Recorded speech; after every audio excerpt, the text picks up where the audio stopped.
Exercice. Effectuer la division décimale de 100 par 7. Je commence par prendre 10. En 10, combien de fois 7? Il y va une fois. 1 fois 7 est égal à 7. Et 10 moins 7 est égal à 3. J'abaisse le 0. En 30, combien de fois 7? Il y va 4 fois. Car 7 fois 4 est égal à 28. Je soustrais. 30 moins 28 est égal à 2. Comme c'est une division décimale, je continue. J'abaisse un 0 et comme je franchis la virgule au dividende, je mets une virgule au quotient. En 20, combien de fois 7? Il y va 2 fois, car 7 fois 2 est égal à 14. Je soustrais. 20 moins 14 est égal à 6. J'abaisse un 0. En 60, combien de fois 7? Il y va 8 fois, et 7 fois 8 est égal à 56. Je soustrais. 60 moins 56 est égal à 4. J'abaisse un 0. En 40, combien de fois 7? Il y va 5 fois. 7 fois 5 est égal à 35. Et 40 moins 35 est égal à 5. Bon, c'est bien, mais j'en ai un peu marre. J'arrête quand, en fait? J'arrête tout d'abord si le reste est égal à 0. Ou bien lorsque je remarque que cela se répète.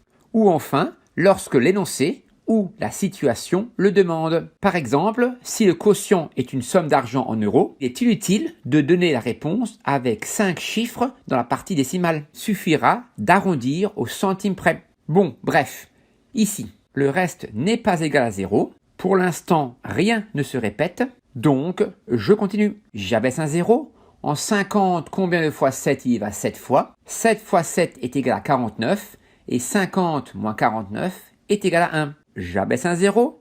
En 10, combien de fois 7? Il y va une fois. 1 fois 7 est égal à 7. Et 10 moins 7 est égal à 3. Ah, mais j'ai déjà eu un 3 au tout début de la division. Donc, ça veut dire que si je continue de poser la division, les mêmes chiffres vont se répéter. Donc, pour le quotient, 1, 4, 2, 8, 5, 7. Puis, à nouveau, 1, 4, 2, 8, 5, 7. Puis, à nouveau, 1, 4, 2, 8, 5, 7. Puis, à nouveau, 1, 4... stop. Donc, pour répondre à la première question, le quotient de la division décimale de 100 par 7 est environ égal à 14,28 571 100 millièmes en arrondissant au 100 millième près, car le chiffre qui suit est un 4. Deuxième question. Quel est le centième chiffre de la partie décimale du quotient de 100 par 7? Je regarde le rang, la place des différents chiffres dans la partie décimale et je vais voir si je remarque quelque chose de particulier. Le premier, le deuxième, le troisième, le quatrième, le cinquième, le sixième, le septième, le premier et le septième chiffre sont des 2. Le deuxième et le huitième chiffre sont des 8. Le troisième et le neuvième chiffre sont des 5. Le quatrième et le dixième chiffre sont des 7. Le cinquième et le onzième chiffre sont des 1. Le sixième et le douzième chiffre sont des 4. Ah, comme la série des chiffres qui se répètent est constituée de 6 chiffres, le 18e, le 24e, le 30e, le 36e chiffre, etc.